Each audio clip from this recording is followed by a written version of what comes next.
Hi అండి, welcome to our channel feel good food. నేను మీ సునీత. బాగున్నారా? ఈరోజు మన ఛానల్లో నేను మీకు చేసి చూపించే రెసిపీ దోసకాయతో 3 రకాల రెసిపీస్ చేసుకుందాం. దోసకాయ అంటే పిల్లలు అంతగా ఇష్టపడరు కాబట్టి మనం పప్పు దోసకాయ చేసుకుంటే పిల్లలు చాలా ఇష్టంగా తింటారు. పెద్దలు ఒకే వెజిటేబుల్తో 2-3 రకాలు చేస్తే ఇంకా ఇష్టంగా తింటారు.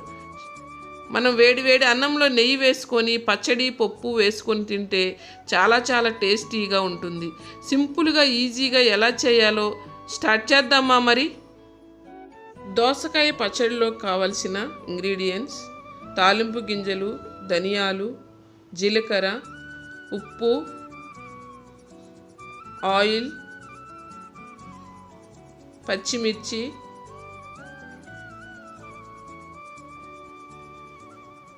పల్లీలు, పసుపు, వెల్లుల్లిపాయలు, 3 టమోటోస్, 1 దోసకాయ. చూశారు కదా దోసకాయ పచ్చడిలో కావాల్సిన ఇంగ్రీడియంట్స్. ఇప్పుడు స్టవ్ వెలిగించుకొని బాణీ పెట్టుకుందాము. బాణీ వేడైన తర్వాత పల్లీలు వేయించుకుందామండి. పల్లీలు నేను 2 స్పూన్లు తీసుకున్నాను. నేను 1 దోసకాయ చిన్నది తీసుకున్నాను కాబట్టి 2 స్పూన్లు పల్లీలు సరిపోతాయండి. ఇలా పల్లీలు రోస్ట్ చేసుకొని మనం ఒక ప్లేట్లోకి తీసుకోవాలి చల్లగా ఆరిపోయే వరకు. సేమ్ నేను మళ్ళీ అదే ప్యాన్ని నేను స్టవ్ మీద పెట్టుకొని 4 స్పూన్ల ఆయిల్ వేసుకుంటున్నాను. ఆయిల్ వేడైన తర్వాత 1 స్పూన్ ధనియాలు, 1 స్పూన్ జీలకర్ర,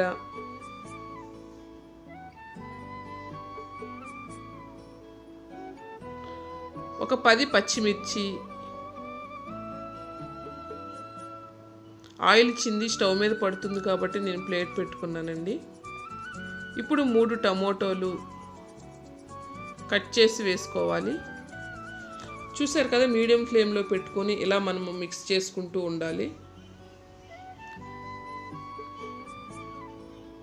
ఇలా ఇవి మగ్గనించుకోవాలండి, బాగా వేగకూడదు. ఇప్పుడు నేను 4 వెల్లుల్లిపాయ రెబ్బలు వేశాను. మళ్ళీ తాలింపులోకి వేసుకోవాలి కాబట్టి నేను ఒక 4 మాత్రమే వేసుకున్నానండి. ఇప్పుడు నేను ఒక కరివేపాకు రెబ్బ వేసుకున్నాను. మొత్తం ఇలా మగ్గనించుకోవాలి బాగా. మీడియం ఫ్లేమ్లో పెట్టి నేను మగ్గనిస్తున్నానండి. చూశారు కదా, బాగా వేగిపోతే టేస్ట్ అంత బాగోదండి కాబట్టి మనం మీడియం ఫ్లేమ్లో పెట్టి మగ్గనిచ్చుకోవాలండి. ఈ పచ్చడి చాలా టేస్టీగా చాలా బాగుంటుందండి. చూశారు కదా, కల్లుప్పు వేసుకుంటున్నాను. దీనిలో కల్లుప్పు వేసుకుంటే చాలా టేస్టీగా ఉంటుంది. ఈ పచ్చడి వేడి అన్నంలో నెయ్యి వేసుకొని తింటే కూరల కంటే ఎక్కువగా టేస్టీగా ఉంటుందండి. చాలా బాగుంటుంది. ఇలా మూత పెట్టుకోవాలి. ఒక 1 మినిట్ మూత పెట్టుకొని, చూసారు కదా, మళ్ళీ ఒకసారి తీసుకొని మిక్స్ చేసుకోవాలి. వేగాయి. ఇప్పుడు నేను స్టవ్ ఆపేసుకొని నేను మిక్సీలో వేసుకుంటాను. ఆరిన తర్వాత కొంచెం చల్లబడిన తర్వాత మిక్సీ వేసుకోవాలండి.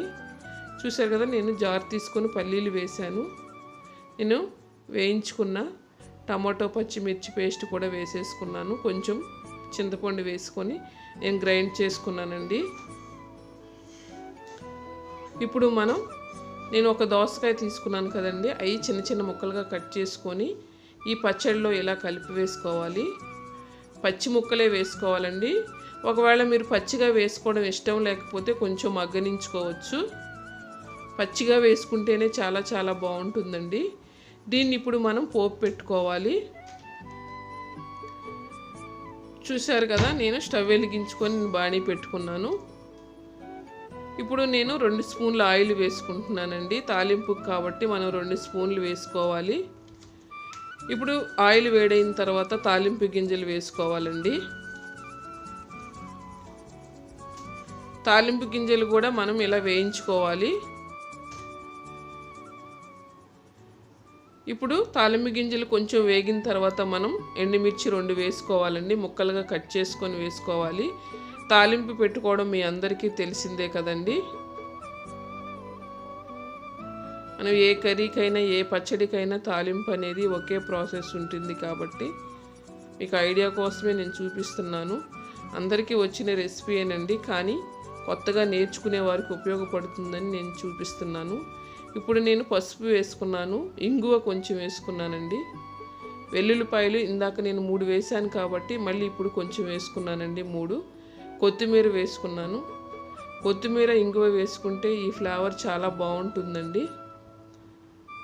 పచ్చడిలోకి కానీ పప్పులోకి కానీ ఇంగువ వేసుకుంటే చాలా టేస్టీగా ఉంటుంది. చూశారు కదా, నేను ముందుగా మిక్సీ చేసుకొని ముక్కలు కలుపుకున్న పేస్ట్ని నేను దీనిలో వేసేసుకుంటున్నానండి. చాలా బాగుంటుందండి ఈ చట్నీ. వేడివేడి అన్నంలో నెయ్యి వేసుకుంటే సూపర్గా ఉంటుందండి. చూడండి ఎంత బాగుందో. చూడడానికే కాదండి, టేస్ట్ కూడా అంతే బాగుంటుందండి. మీరు ఒకసారి ట్రై చేయండి. ఇప్పటి వరకు మీరు ఏ విధానంలో చేసుకుంటారో చూశారు కాబట్టి నేను చేసే విధానంలో ట్రై చేయండి. చూశారు కదా, ఇప్పుడు దోసకాయ పప్పు కావాల్సిన ఇంగ్రీడియంట్స్ చూపిస్తున్నాను. వెల్లుల్లిపాయలు, పచ్చిమిర్చి, టమోటోలు 4 చిన్నవి అండి, చిన్న బౌలు కందిపప్పు, ఆవాలు, ఎండుమిర్చి, జీలకర్ర, పసుపు, కల్లుప్పు, కారం, ఒక దోసకాయ అండి, ఒక ఉల్లిపాయ. చూశారు కదా కావాల్సిన ఇంగ్రీడియంట్స్. ఇప్పుడు ముందుగా కుక్కర్ తీసుకొని మనం 1 కప్పు కందిపప్పు వేసుకుందాము. దీన్ని 2-3 సార్లు శుభ్రంగా కడుక్కోవాలండి. చూశారు కదా, నేను శుభ్రంగా కడుక్కున్నాను. ఇప్పుడు 1 కప్పు మనం కందిపప్పు వేసాం కాబట్టి 2 కప్పులు వాటర్ వేసుకోవాలండి. నేను చిన్న కప్పుతోనే వేస్తున్నాను. చూశారు కదా, ఇది 2-3కి సరిపోతుందండి. 4 మెంబర్స్ అయినా తినొచ్చు. చూశారు కదా, నేను 1 టీ స్పూన్ ఆయిల్ వేసుకుంటున్నాను. ఆయిల్ వేసుకుంటే కందిపప్పు త్వరగా ఉడుకుతుంది కాబట్టి. కొంచెం పసుపు కూడా వేసుకుంటే ఇంకా త్వరగా ఉడుకుతుందండి. చూశారు కదా, నేను ఇలా మూత పెట్టేసుకొని స్టవ్ మీద పెట్టుకుంటున్నాను. 2 విజిల్స్ వస్తే సరిపోతుందండి. పప్పు అంత మెత్తగా ఉడకవసరం లేదు. నేను 2 విజిల్స్ వచ్చే వరకు ఉంచి స్టవ్ ఆపేసుకొని పక్కన పెట్టేసుకుంటున్నాను.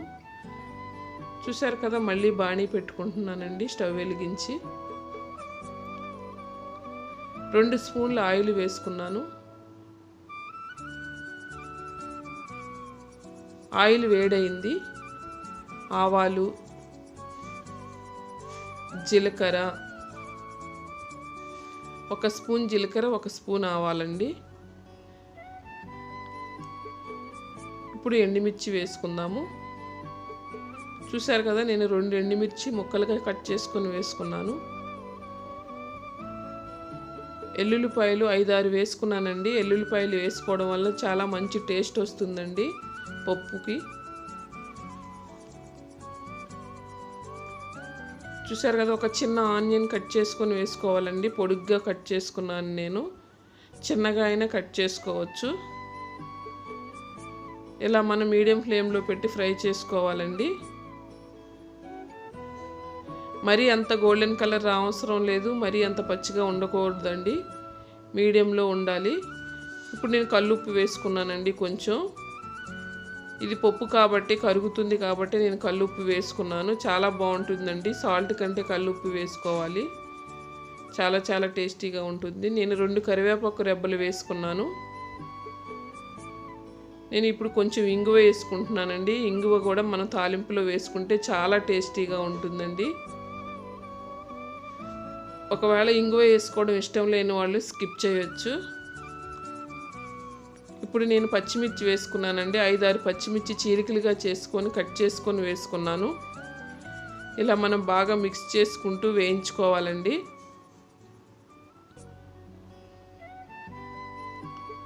చూశారు కదా, నేను ఇలా బాగా వేయించుకుంటున్నాను. మీడియం ఫ్లేమ్లో పెట్టి వేయించుకోవాలండి. హై ఫ్లేమ్లో పెట్టొద్దు. హై ఫ్లేమ్లో పెడితే మాడిపోతాయి. చూశారు కదా, వేగాయి. అంత బాగా గోల్డెన్ కలర్లో వేగలేదు, అంత బాగా పచ్చిగా కూడా లేవండి, మీడియంగా వేగాయి. చూశారు కదా. ఇప్పుడు నేను చిన్న చిన్న టమాటాలు 4 వేసుకున్నానండి. దోసకాయ ఎలాగో పుల్లగానే ఉంటుంది కాబట్టి నేను 4 టమాటాలు చిన్నవి వేసుకున్నానండి. పులుపు సరిపోతుంది. ఇలా టమాటాలు కూడా వేసిన తర్వాత ఇలా మిక్స్ చేసుకోవాలండి ఒక 2 నిమిషాలు. ఇప్పుడు నేను దోసకాయని కట్ చేసుకొని వేసుకున్నానండి. విత్తనాలతో సహా వేశాను. విత్తనాలు పిల్లలు కానీ పెద్దలు కానీ ఎవరైనా తినకపోతే స్కిప్ చేయొచ్చండి. కానీ విత్తనాలు వేసుకోవడం వల్ల చాలా బాగుంటుంది కాబట్టి నేనే వేస్తాను. చూశారు కదా, 1 స్పూన్ పసుపు వేశాను. 1 స్పూన్ పసుపు వేసుకున్న తర్వాత మనం ఒకసారి ఇలా మిక్స్ చేసుకొని మూత పెట్టుకున్నామండి 2 నిమిషాలు. ఇది కూడా అంతేనండి, మగ్గితే సరిపోతుంది. మనం పప్పు వేసిన తర్వాత కూడా ఉడుకుతుంది కాబట్టి మామూలుగా మగ్గితే సరిపోతుందండి. ఒక 60% మగ్గాలి. చూశారు కదా, కారం వేసుకున్నాను. కారం వేసుకొని మళ్ళీ నేను మూత పెట్టుకున్నానండి ఒక 2 నిమిషాలు. చాలా త్వరగా ఈజీగా అయిపోతుందండి ఇది. ఒకవేళ మీరు పప్పు కనుక కుక్కర్లో ఉడకబెట్టుకోవడం ఇష్టం లేకపోతే మీరు గిన్నెలోనైనా ఉడకబెట్టుకొని వేసుకోవచ్చండి. లేకపోతే ఒకేసారి పప్పు ముందు ఉడకబెట్టి ఇవన్నీ కూడా వేసుకోవచ్చండి. ఎలా చేసుకున్నా కూడా ఒకే టేస్ట్ వస్తుంది. చూశారు కదా, నేను కుక్కర్లో ఉడకబెట్టుకున్న పప్పు వేసానండి. పప్పు గట్టిగా ఉంది. ఒకవేళ మీరు గట్టిగా ఉందనుకుంటే వాటర్ వేసుకోవచ్చండి. నేనైతే వాటర్ వేసాను, 1 గ్లాసు వాటర్ వేసానండి. మీకు ఇంకా జారుగా కావాల్సితే ఇంకా వాటర్ వేసుకోవచ్చండి. చూశారు కదా ఎంత బాగా వచ్చిందో. ఇప్పుడు నేను 2 స్పూన్లు నెయ్యి వేస్తున్నానండి. తాలింపు నెయ్యితో కూడా వేసుకోవచ్చండి, చాలా బాగుంటుంది. ఇట్లా సగం ఉడికిన తర్వాత అయినా వేసుకోవచ్చండి. ఎలా వేసుకున్నా కూడా నెయ్యి వేసుకుంటే చాలా చాలా టేస్టీగా చాలా బాగుంటుంది. సాల్ట్ చూసుకున్నాను, సరిపోలేదు కాబట్టి నేను ఇప్పుడు ఒక 1/2 టీ స్పూన్ వేసానండి. వేసిన తర్వాత నేను ఒకసారి ఇలా మూత పెట్టుకొని తీసుకొని చూసుకుంటే చూశారు కదా ఎంత బాగా కుక్ అయిందో. ఇలా జారుగా ఉన్నప్పుడే మనం స్టవ్ ఆపేసుకోవాలండి, కొత్తిమీర వేసుకొని. ఎందుకంటే మళ్ళీ గట్టిపడిపోతుంది, బాగా దగ్గర పడిపోతుంది. కాబట్టి మనం ఇప్పుడే కొత్తిమీర వేసుకొని స్టవ్ ఆపేసుకుందాము. చూశారు కదా, నేను స్టవ్ ఆపేసుకున్నాను. చూశారు కదా, నచ్చిందా ఎంత బాగుందో. చూడ్డానికే కాదండి, టేస్ట్ కూడా అంతే అదిరిపోతుంది. 4-5 ముద్దలు తినేవాళ్ళు ఇంకా 2 ముద్దలు ఎగస్ట్రానే తింటారు. చూశారు కదా ఎంత బాగుందో. టేస్ట్ కూడా సూపర్ ఉంటుందండి. మీరు కూడా ఒకసారి ట్రై చేయండి. ఇప్పుడు నేను టమాటో దోసకాయ చేస్తున్నానండి కర్రీ. కావాల్సిన ఇంగ్రీడియంట్స్ చూడండి.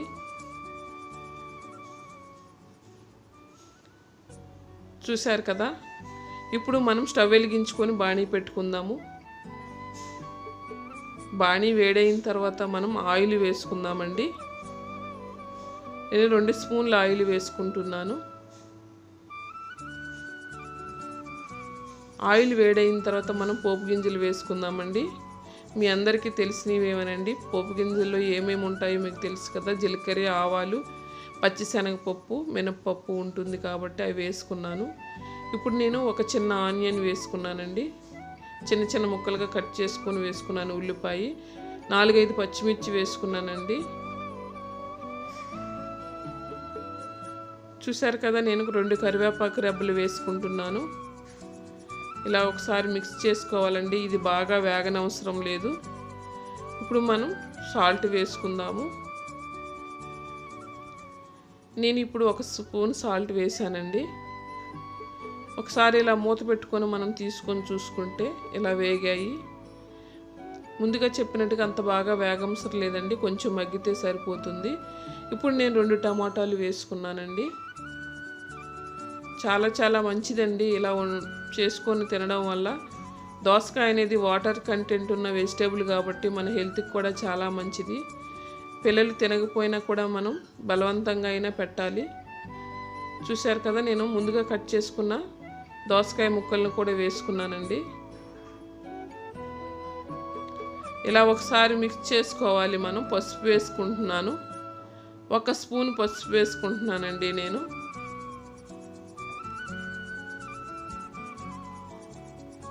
చూశారు కదా, ఇలా ఒకసారి బాగా మిక్స్ చేసుకోవాలండి.